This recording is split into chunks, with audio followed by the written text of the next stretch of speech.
The Ugly Duckling. It was lovely summer weather in the country, and the meadows looked beautiful. In a snug retreat sat a duck on her nest, watching for her young ones to hatch. At length one tail cracked, and then another, and from each egg came a living creature that lifted its head and cried peep peep as they stuck their heads out of the eggs. At last a large egg broke, and a young one crept forth, crying peep peep. It was very large and ugly.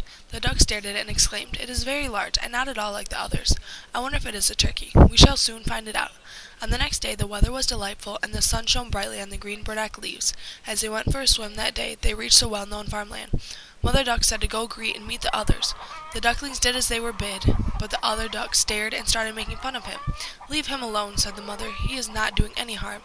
"Yes, but he is so big and ugly," said the spiteful duck. The poor duckling, who had crept out of his shell last of all, and looked so ugly, was bitten and pushed and made fun of. It went on from day to day till it got worse and worse, so at last he ran away, frightening the little birds in the hedge as they flew over the paling.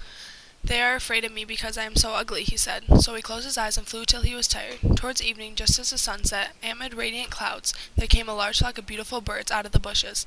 They were swans, and they curved their graceful necks, while their soft plumage shone with dazzling whiteness. As they mounted higher and higher in the air, the ugly little duckling felt quite a strange sensation as he watched them.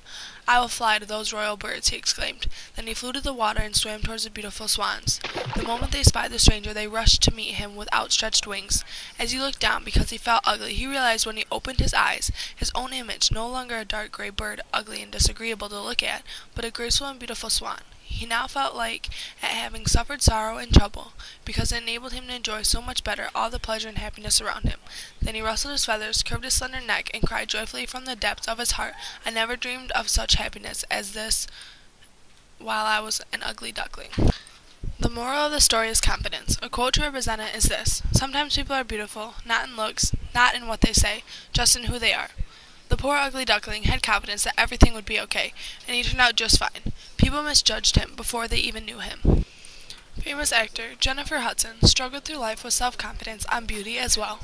But she learned how to use her confidence to let it shine through and make her beautiful. She now has the confidence to wear whatever she wants, and to be who she truly is, not to let some crowd tell her she's ugly.